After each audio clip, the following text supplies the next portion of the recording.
When EA's Star Wars Battlefront 2 released in 2017, there was a lot to talk about with this game, and a lot of hope that it would deliver an even better experience than their first game in 2015. I remember when their first Battlefront game was announced, I was happy to see Battlefront return, but it took me a while to understand that while Battlefront, the name, was returning, this wasn't going to be a sequel to those awesome pandemic games. To give you guys some background, at first I didn't really enjoy the 2015 Battlefront. It felt like it was lacking in content, and while it beautifully captured the look, sound, and feel of Star Wars, my heart still wanted a proper sequel to the pandemic games. Overall, it felt like a $30 or $40 game that was released for $60. It had a fun co-op horde mode, but it lacked a single-player campaign, and it only really offered multiplayer content. So with my initial disappointment, I gave the game a break. I decided to come back to it when it was having a free weekend for one of its first DLCs. I had a few friends who stuck with the game and they asked me to try out the DLC with them. And this is where I fell in love with the 2015 Battlefront. The first DLC added one of my favorite multiplayer modes with Extraction, and I couldn't get enough of it. By taking that break from Battlefront, I think I allowed myself to stop seeing this game with my unrealistic expectations on it and just saw what was presented. It wasn't a perfect game, but it grew to be one of my favorite multiplayer experiences this generation. Essentially, it was a casual multiplayer shooter that celebrated a franchise that I loved. What I was also impressed with this game was how the DLCs would continue to better and improve the game. The Death Star DLC was really impressive. It allowed for multiple levels to be experienced within one match, and it all centered on destroying the Death Star as the Rebels or defending it as the Empire. It was one of the few times where I actually felt like I was reliving the events from the films within a multiplayer setting, where this is usually something that you would experience in a single player. With all the DLCs released, there began to be talks about a sequel. There would be an original story, and this would be told from the Empire's perspective. And like I said at the beginning of this video, when Battlefront 2 released in the fall of 2017, there was a lot to talk about with it. I still enjoyed the multiplayer, but I felt like it was a bad move that they didn't bring all the modes over from Battlefront 2015. Many of the DLC modes were some of the best within that game, and it felt like they didn't bother to bring those improvements over to the sequel. The game was beautiful in single and multiplayer, but the multiplayer would have server issues with lag, and that hurt the bigger modes. The arcade mode, which featured one-off missions and some co-op options, felt lazy and lackluster compared to the prior horde mode in the 2015 release. While it was great to see a new single-player campaign, the campaign itself ended up being a mixed bag where there were many great story ideas, but the execution was not the best. But the inclusion of a class system within the multiplayer was appreciated, along with the thrilling Starfighter combat and the generally fun multiplayer. There was plenty of fun to be had, but there were many areas that left you feeling like that could have been done better. And even if you didn't play the game, you probably knew about the loot box controversy surrounding it. The game tied a lot of progression to the drops from the loot boxes you would earn, or you could buy it with real-world money. This would make the progression feel like it was a bit all over the place and a lot of randomness at times. While I never found myself in a situation where I felt like I was outmatched because someone paid for better upgrades, the potential was still there. I enjoyed the multiplayer for a while, and then I ended up not returning back to it. But now, just like with 2015 Battlefront, I found myself coming back to Battlefront 2.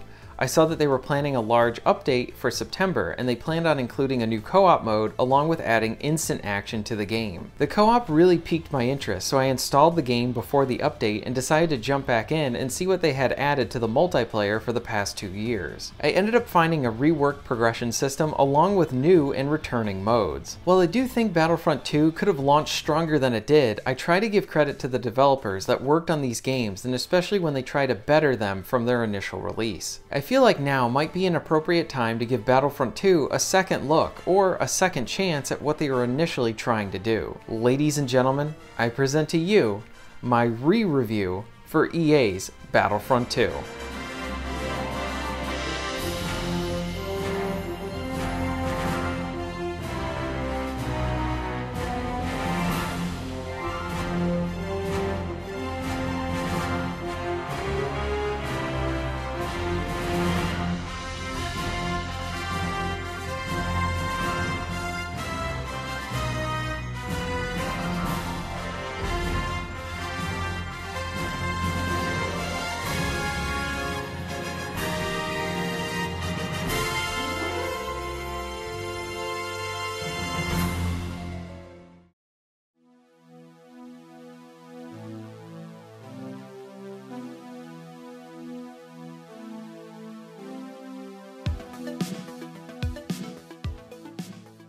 When it comes to EA's Battlefront games, I do generally enjoy the multiplayer a lot. DICE games tend to be visually impressive and contain authentic sound effects that one would both want and expect when playing their games. From an audio and visual standpoint, you are immersed into the environment, and Battlefront 2 is no exception. The game is impressive to look at, and it fully captures those Star Wars sounds that you know and love. From the ships to the blasters, everything looks and sounds like it should.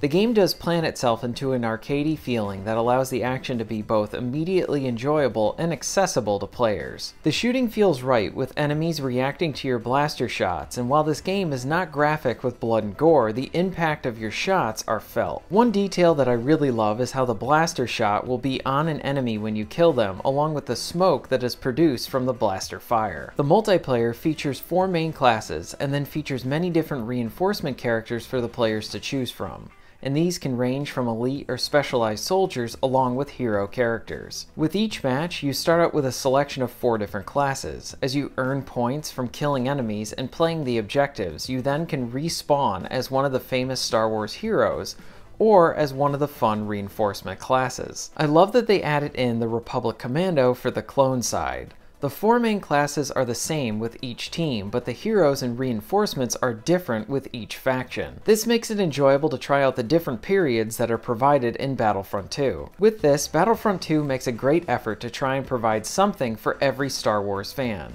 You will see maps, classes, and heroes from the prequel, original, and sequel trilogies. This is an accessible celebration game that feels improved and complete with the 2 years of improvement. I think DICE nailed the infantry combat, and while some of the bigger modes can be fun as they hit that larger Star Wars scale and scope, I do find the action to get a bit messy. I prefer the modes that take out some of those options and just focuses on the different infantry classes that you can choose from. Which is why with the original release of the game, I loved and still enjoy the Strike mode. Strikes focus on 2 opposing teams that need to complete an objective, which usually revolves around attacking or defending a certain location or stealing an object and then trying to return it. I preferred the smaller scale and the focus on contending with different objectives. These matches were relatively quick and it made it easy to get a few of them in on a work night. What really made these matches great was how they would usually come down to the overtime sections of them. As the defenders, you need to kill a certain amount of attackers to win, and the attackers usually need to steal something or plant a bomb. If the stolen object was still in play, or the bomb was set and the lives were exhausted by the attackers, it would go into overtime, and this would heighten the intensity. In overtime, especially with this mode, it felt like everything was on the line and the action was that much better for it. Strike was my go-to mode when the game launched. My favorite multiplayer mode was Extraction from the prior game, and I love that it made a return here.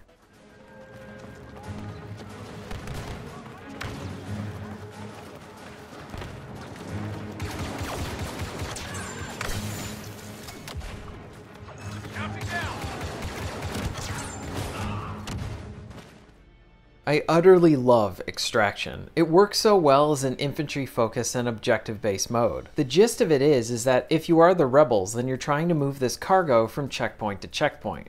If they can get it to the final checkpoint, then the rebels win. The Empire has the job of trying to stop the cargo from moving. Each of the checkpoints have a time limit, so if the Empire can halt the progress of the cargo, then they will win. The trick with the cargo is that in order to keep it moving as the rebels, they need to stand near it, and the Empire can stop it if they stand near it as well. The cargo moves in a fixed pattern around the map, and this works to the intensity and variety of the matches. The cargo helps to encourage teamwork from everyone on your team since the focus of the action centers around the cargo, so you will learn very fast the ins and outs of each of the levels. When playing as the rebels, pushing the cargo to the next checkpoint can be an intense experience. It's very satisfying to have the time limit almost up and have the cargo just reach that next checkpoint in the nick of time. Those checkpoints can feel like mini victories when playing as the rebels. While the rebels are fun to play as, I usually prefer to play in the position of defending as the Empire. I like the idea of trying to push back an opposing force rather than trying to push through it. Since the cargo helps to draw in players to one focus area, this does lend itself well to taking advantage of flanking the other team to try and get the drop on them. Essentially, Extraction is an objective-based mode that lends itself well to naturally pushing people to focus on the objective. I know it can be annoying to have other players only focusing on kills rather than on the objective, but with this mode, most of the action takes place near the cargo, so if you want to focus on kills, then you're going to be near the cargo anyway, helping out. I like that Extraction works for people that want to play the objective, or for people that just want to focus on kills. I love that they brought this mode back, and I did find it funny that they brought back the Jabba's Palace from the 2015 game. Honestly, they should just bring back all the maps for Extraction into Battlefront 2. And while I enjoy the comfort of seeing one of my favorite modes from 2015 Battlefront return, I really enjoyed the addition of Capital Supremacy. Home sweet home, boys. And it's up to us to keep it that way. Alright, time to show those clankers Camino's not big on uninvited guests. Rally up, troops. One guess who gets to kick those metal screwheads back into orbit. Capital Supremacy is a new big battle mode that focuses on infantry, ground vehicles, and hero characters. Now this mode is going to make me sound like a bit of a hypocrite, because I just got done saying earlier in this video that I prefer the smaller maps. But Capital Supremacy very much won me over. The level starts out on the ground, and each team is in a race to capture the points on the map. Once a team has hit the required capture points, then the team will board the opposing team's capital ship and try to blow it up from the inside. Between these events are little cutscenes that help to segue into the next area, because the capital ships are like entering into a new level within the same match. The fun part about this is that if you're the defending team and can push back the attacking team, then both teams return back to the surface to capture the points again. So this creates a grand and epic game of tug of war that can have a match lasting over an hour. In many ways, this can be exhausting because of how long the match takes, but it also properly conveys the size and scope of the larger Star Wars battles. In one match, you can feel like you are flawlessly defeating an enemy as you destroy their capital ship in one try. And in others, your match can make you feel like you're underdogs as your team is pushed back against the wall with the attackers about to destroy your capital ship, but your team makes a good defense, stops them, and then returns the fight to the ground, which leads to destroying their capital ship. The epic scale of tug of war is felt, and man are these battles fun to participate in. Even just running to your next objective can be exciting as you're surrounded by allied soldiers, hero characters, and even some vehicles. The vehicles can be pretty fun to control, especially when you find yourself in a nice point to attack or defend. The power behind the tanks is awesome, and you'll notice how the movement is a bit more weighty and a bit floaty, and I think this is intentional since you can kill most infantry units in 1 or 2 hits. I do think the maps could be a bit better at making them work better for bigger vehicles. As a soldier, you have a lot of options to move throughout the map, but the tanks do feel like you can really go in 1 or 2 directions. You will also be bumping into things as you use your tank. You can see this especially with the speeder bikes that you use. The overall mode reminds me of the Death Star and Rogue One modes they had in 2015. There was some story presented within those modes, and they would feature using different levels within one match. Part of why Capital Supremacy works so well is because it feels like a larger conflict that is based around certain objectives that lead to different consequences. If you win on the ground, you might have a chance to win the whole match, or if you can repel the attacks, then you have a chance to be able to have a nice comeback. What helped to contribute to this grand feeling is how the game will have bots join human players during the ground portion of this mode. The bots in this mode are kinda dumb, but their presence is appreciated because it makes the maps feel much more fuller rather than empty. I feel like Capital Supremacy properly conveys that epic Star Wars battle.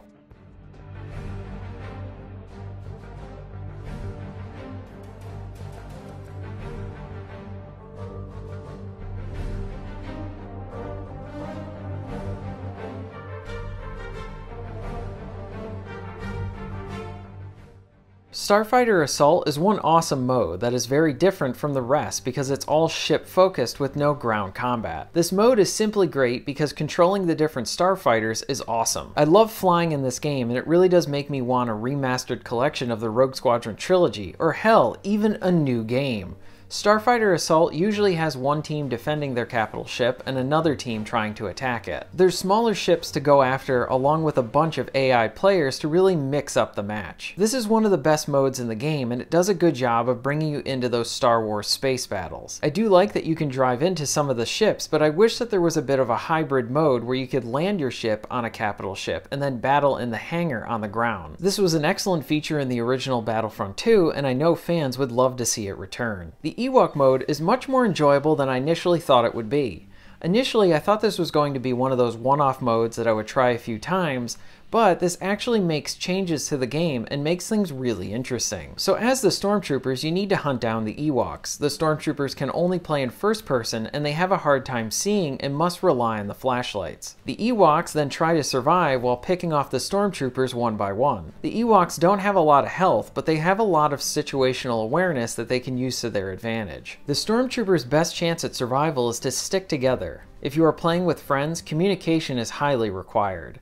There's some natural comedy that comes from having the Ewoks in the match, and it's just a blast being able to play this with your friends. I'm glad this was included. I love that they added in a 4-player co-op mode. The co-op mode comes in 2 forms. The attack co-op mode has you and your friends fighting against the AI to control different points, and you do this in waves until you capture the last point. You will be progressing throughout larger maps and going into new areas of that map. The AI is pretty good and a lot harder than in any of the other modes that they're featured in, and there's a lot of AI that will be coming at you. So much so that this game lags at times as the game is loading in more AI to take you out. This is a bit annoying, but I love the large amount of enemies that you are fighting. The AI will even throw in hero characters to try and take you out. The defend mode has you defending against an onslaught of AI, and since the AI is pretty brutal in this mode, it's very challenging and very rewarding. The mode feels like it has a touch of Pandemic in it from the original Battlefront games. In those prior games, I would have so many hours just playing with friends against the bots, and this brought back that feeling of that experience.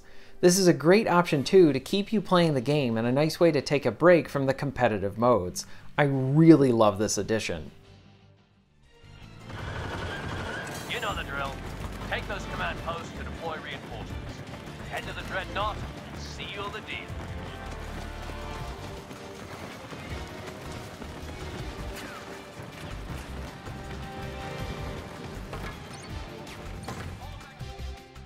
Overall, I thoroughly enjoy the arcadey action of the multiplayer, and I have a preference on certain modes, and I think the multiplayer is a very enjoyable experience if you want to shoot people within the Star Wars universe. With capital Supremacy containing bots, I found myself enjoying the bigger modes in this Battlefront more than the last one, and I love the more intimate nature of the smaller objective-based modes. Since I love this multiplayer, I do want to provide some suggestions for improvements or potential things that the developers can add in the future. This may sound like an odd suggestion, but I wish that there were 3 upgrades to earn for the starting weapons for each of the classes. Each of the unlocked guns have some upgrades that can be earned, but the starting weapons don't have this. I would love to see a playlist that only allows you to play in first person. The first person mode is fun to play around in because you can appreciate all the awesome gun designs for the weapons. But if you're playing in first person in the multiplayer, you're at a huge disadvantage since third person gives you more situational awareness. A big issue I have with the game, along with many of DICE's games that they made this generation, are a lack of unlocks. I feel like this game could use a lot more cosmetic costumes, outfits, accessories, and things that you can just put on your guns. I understand that a developer talked about not wanting to have their game look silly with, say, a pink Darth Vader, but they do know that they included a pajamas costume for Count Dooku in their own game, which is both ridiculous and very silly, so if you're gonna include that, then include some other stuff for some of the other characters. Ever since the fun co-op mode was added, Extraction was put into the Strike playlist, and I never seemed to be able to get extraction maps on a continuous basis. I know there's a group of the fan base that loves this mode, since when I was able to use the prior playlist, I always found matches. I think in a future update, it would be great if we had the option to create private matches for some, if not all, of the modes. I think this would be particularly great for co-op, considering you need someone else to be able to start a match. I think it's a huge missed opportunity that the developers have not brought back some of the best DLC modes from 2015. The Death Star mode was one of the best modes from that game. Lastly, this may seem odd, but why does this game not provide me with a page that has my stats?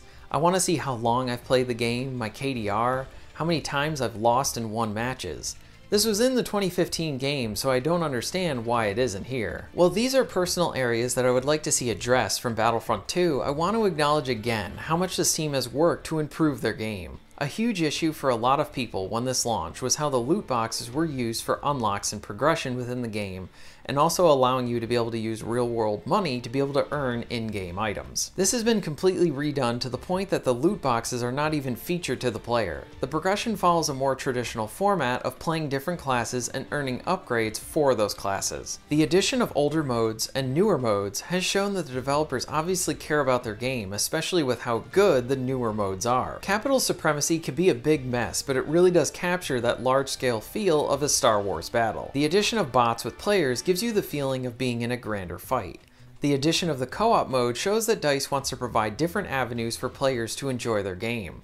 Some people just want to kick back and enjoy Battlefront, but not having to go into that competitive side, and co-op allows you to do that. And the fact that you can earn upgrades for your multiplayer characters while in co-op is an added bonus. The new heroes and reinforcements shows that DICE cares about the world and wants to feature many parts about it. Like I said before, I very much love the arcadey and general casual nature of the game. I find Battlefront 2 extremely easy to get into. It may not have the most complex mechanics, but the action is solid and allows me to spend time in a universe that I love. I always have a smile on my face as John Williams' score is blasting in the background with his iconic tracks. At its core, the game is meant to be a celebration of Star Wars, especially with all the updates and additional multiplayer modes, and this game succeeds at providing a completely enjoyable experience.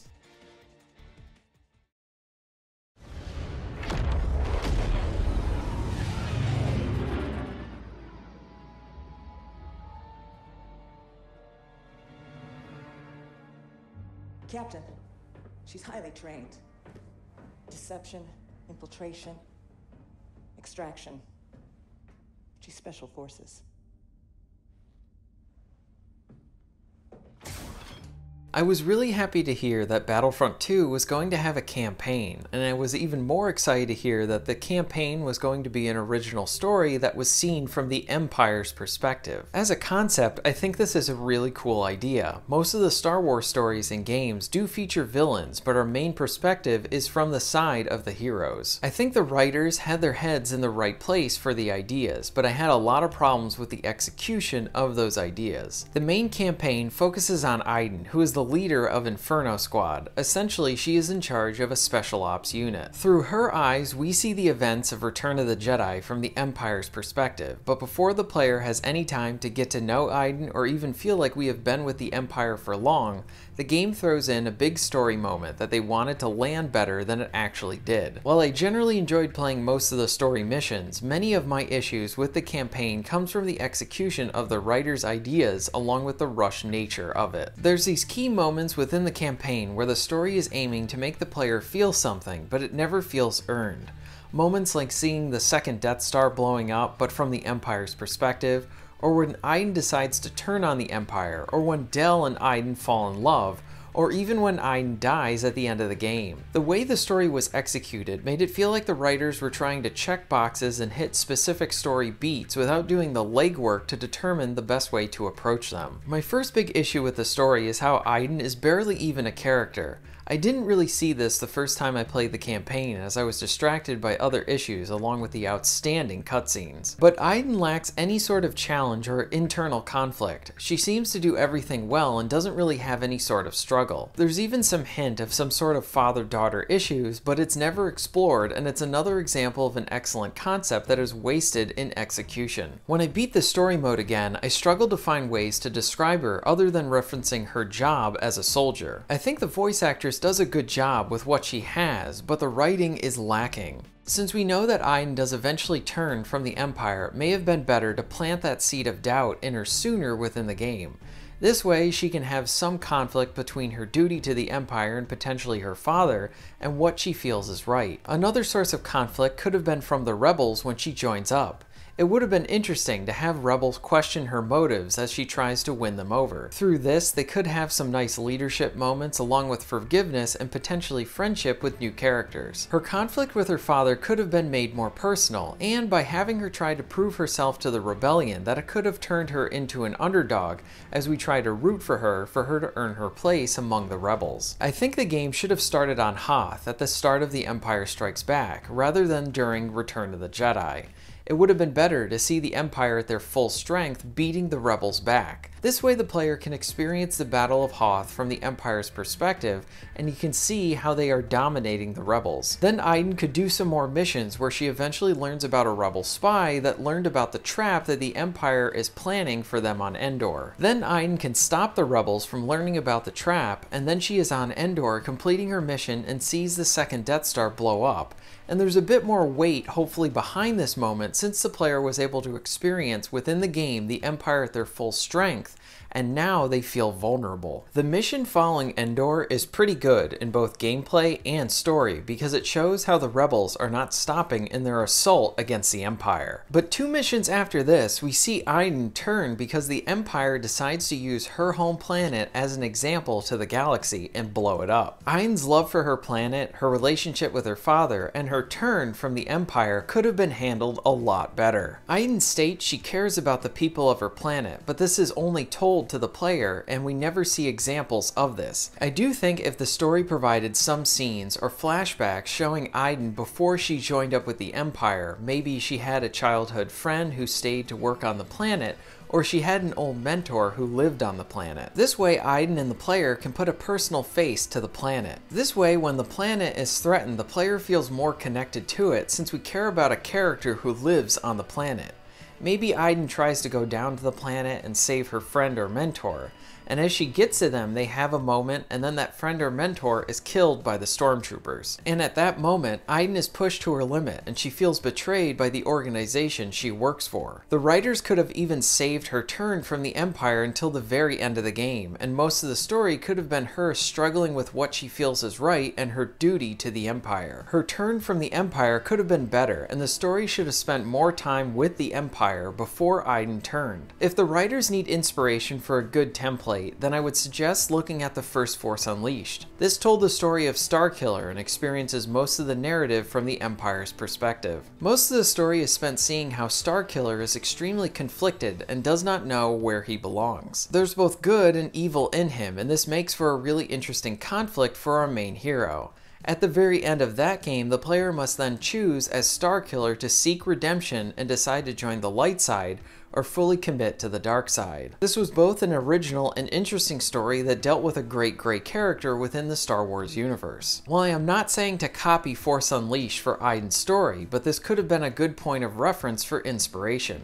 Sadly, the player is left with a main character in Battlefront 2 that comes across as a missed opportunity and kind of boring. What doesn't do the story any favors is that the story likes to switch away from Iden and let the player play as one of the original trilogy characters whenever the game gives you the chance, and I think this stuff takes away from Iden. This is Iden's story, let me play as Iden. The middle portion of the game feels like Iden gets forgotten about and lost within her own story. The level on Naboo is fun, but I wish it was about playing as Iden as you fought beside Princess Leia. Instead, the level features the player controlling Leia and not seeing Iden for most of the level. The same can be said for the following mission, which features Han Solo as the playable character as he needs to help an annoying informant. Following this, we get to be Iden again for one mission, and then the next mission takes focus away from her again, and we are now controlling Lando. In Lando's defense, his mission is probably one of the best because of the funny dialogue he has with Shriv. And then, towards the end of the game, we finally get to play as Iden again. If the story wanted to feature some of the original trilogy characters, I think it would have been better to let you play as Iden fighting besides these characters instead of playing as them. And lastly, I really like the idea of playing as Iden in the DLC when she's more of a seasoned soldier with her daughter, but I feel like it was another missed opportunity. This would have been an easy excuse to have Iden in the role of a teacher helping her young daughter get stronger and smarter. But the game just has her daughter be great out of the gate.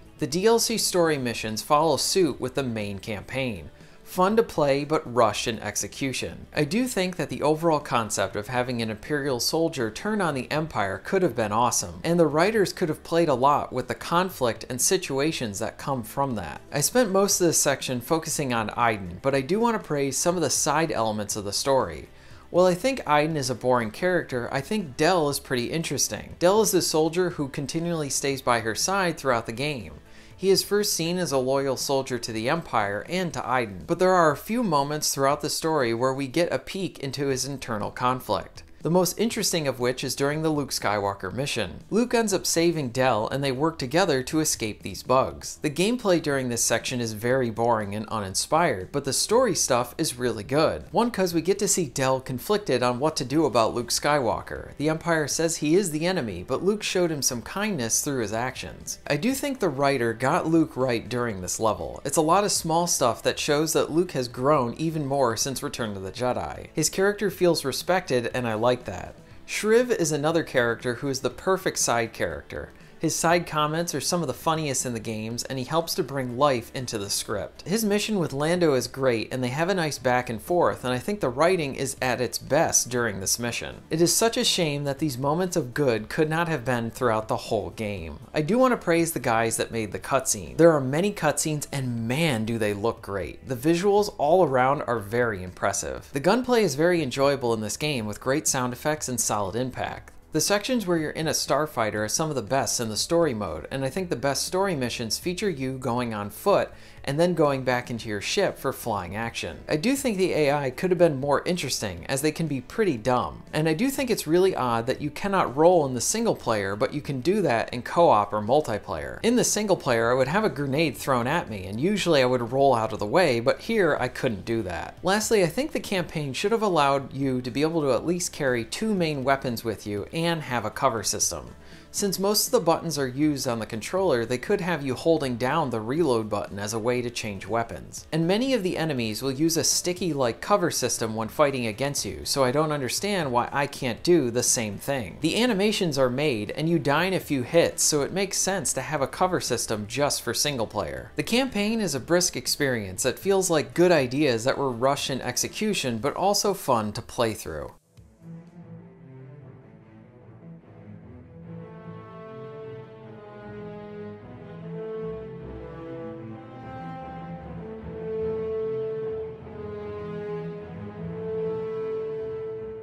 On the surface level, I should love the arcade mode, but sadly I have many issues with it. While I do have many issues with the arcade mode, I do really like the amount of options that are presented, along with the several maps available to the player.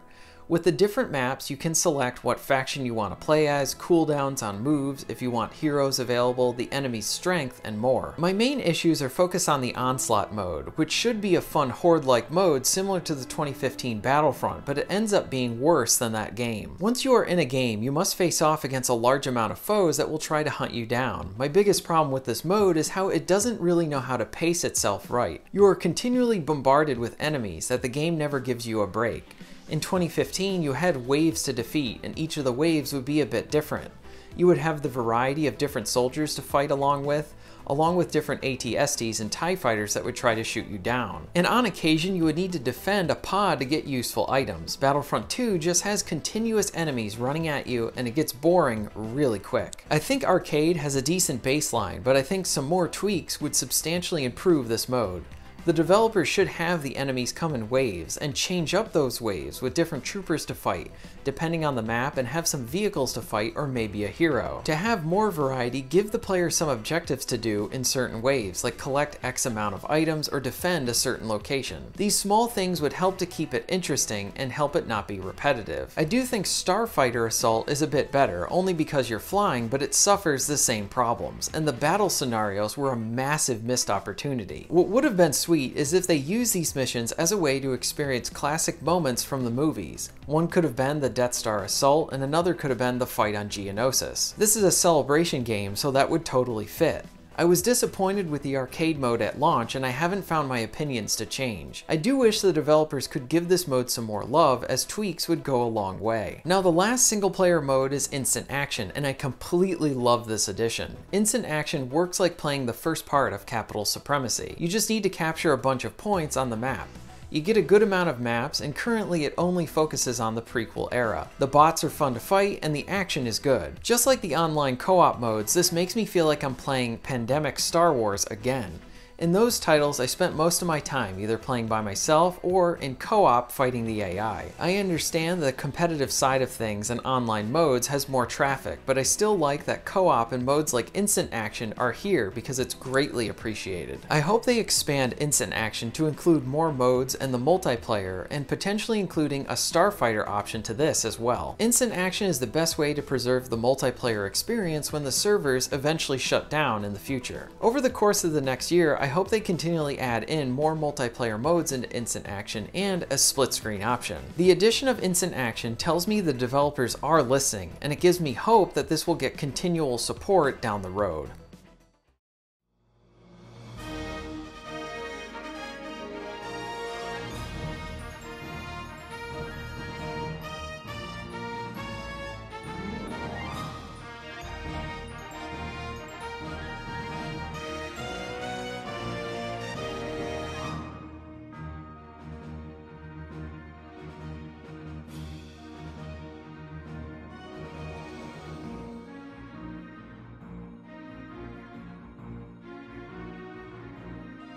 When EA's Battlefront 2 launched in 2017, I was disappointed with many aspects of that game. The progression was a bit of a mess and it felt haphazard. The campaign was visually fantastic with great attention to detail along with well-made cutscenes, but the writing was the weakest part of the game. The story set up an interesting concept of seeing how the original trilogy connected to the sequel trilogy through the Empire's eyes. The execution of the story felt rushed and lacked development, so much so that the main character that we were supposed to care for about lacked any character at all. The arcade mode felt like a lazy way to have split-screen co-op within the game for the player, and the multiplayer, while fun, had stability issues. Battlefront 2 launched in a very lackluster state, full of missed opportunities, and to their credit, DICE spent the last 2 years working on their game. They fixed the progression systems and went with a more familiar one. They added back favorite modes like Extraction from the previous games, along with creating new great modes like Capital Supremacy. They truly tried to bring back some of that old pandemic charm by adding in a co-op focused mode along with an instant action option. I could play Extraction for hours, and Capital Supremacy conveys the grand scope of a Star Wars battle, and the co-op and instant action allows for more options for players to enjoy the game. My intent with this video is to paint a complete picture of what Battlefront 2 is today.